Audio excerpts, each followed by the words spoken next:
भारत समेत दुनिया भर के कई देशों में कोरोना वायरस का संक्रमण बढ़ता जा रहा है। इस मुश्किल समय में फिलहाल वैक्सीन को ही इस जानलेवा वायरस से बचने का कारगर उपाय माना जा रहा है। लेकिन इस बीच माइक्रोसॉफ्ट के को-फाउंडर और दुनिया के टॉप बिजनेसमैन बिल गेट्स ने कहा है कि कोरोना वैक्सीन का फॉर्मूला भारत जैसे विकासशील और गरीब देशों को नहीं दिया जाना चाहिए। दरअसल स्काई न्यूज के साथ इंटरव्यू में जब बिल गेट्स से पूछा गया कि वैक्सीन से इंटेलेक्चुअल प्रॉपर्टी राइट की सुरक्षा हटा ली जाए और उसे दुनिया के देशों के साथ साझा किया जाए तो क्या इससे सब तक टीका पहुंचाने में मदद मिलेगी। इस पर बिल गेट्स ने सपाट लहजे में कहा, नहीं।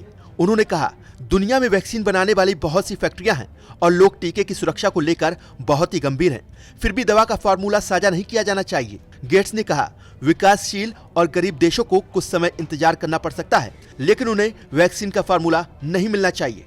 अमेरिका की जॉनसन एंड जॉनसन की फैक्ट्री और भारत की एक फैक्ट्री में अंतर होता है। वैक्सीन को हम अपने पैसे और विशेषज्ञता से बनाते हैं। बिल गेट्स ने आगे कहा कि वैक्सीन का फार्मूला किसी रेसिपी की तरह नहीं है जो इसे किसी के भी साथ साझा किया जा सके, और ये सिर्फ बौद्धिक संपदा का मामला भी नहीं है। इस वैक्सीन को बनाने में काफी सावधानी रखनी होती है, टेस्टिंग करनी होती है, उसका ट्रायल करना होता है। वैक्सीन बनाने के दौरान हर चीज बहुत सावधानी पूर्वक देखी और परखी जाती है। Typically in global health, it takes a decade between when a vaccine comes into the rich world and when it gets to the poor countries. So in this emergency, partly because of the second source agreements, all the cooperation, the government money, where the UK, France, and Germany actually pulled Act A together with some other actors like the WHO and our foundation, that's made a difference.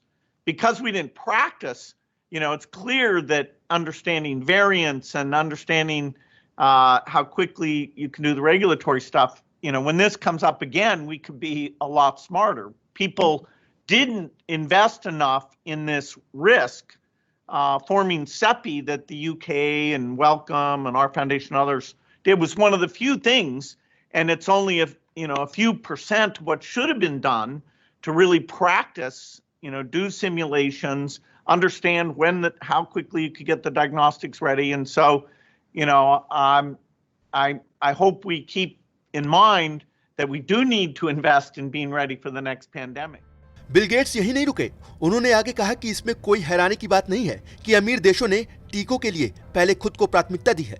Bill Gates ने कहा, यह बात सही है कि America और Britain में 30 साल के लोगों को भी वैक्सीन लग रही है, लेकिन ब्राजील और दक्षिण अफ्रीका में 60 साल वालों को टीका नहीं लग पा रहा है। यह अनुचित है।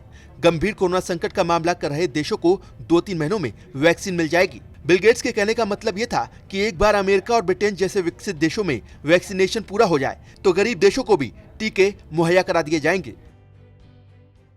Well, over the balance of the year, the US, the UK, and others will be able to make sure that the vaccines are now going to the developing countries. Because many of the vaccines worked, although we're looking at, some of the side effects now and making sure we can treat those and that they're very rare, that good news means that we will be able to supply others. And the other good news is that the actual death rate from this epidemic in the poorest countries has actually been quite low. And so the places where, you want to get everyone over 60 vaccinated, like South Africa, Brazil,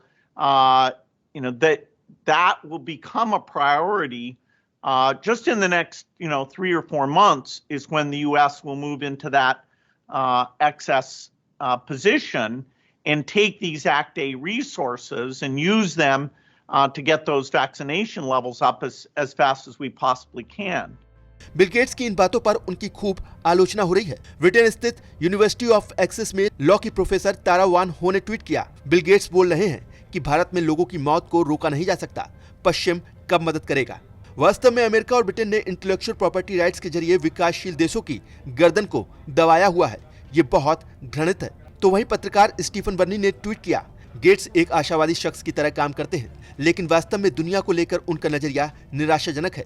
हम अधिक टीके नहीं बना सकते, हम मुनाफे से समझौता नहीं कर सकते, हम अपनी तकनीक के साथ गरीब देशों पर भरोसा नहीं कर सकते और उन्हें हमारे खाने के बाद जूठन मिलेगा। ये बहुत भद्दी बात है। असल में कोरोना वैक्सीन को बनाने को लेकर दुनिया भर में इंटेलेक्चुअल प्रॉपर्टी राइट्स पर बहस चल रही है। दुनिया के कई देश वैक्सीन के फार्मूले पर इंटेलेक्चुअल प्रॉपर्टी राइट्स की पाबंदी को खत्म करना चाहते हैं ताकि टीका सभी को आसानी से सुलभ हो सके। लेकिन वैश्विक स्तर पर एक ऐसा तबका भी है जो सुरक्षा और गुणवत्ता का हवाला देते हुए वैक्सीन का फार्मूला साझा नहीं करने की लगातार हिमायत कर रहा है।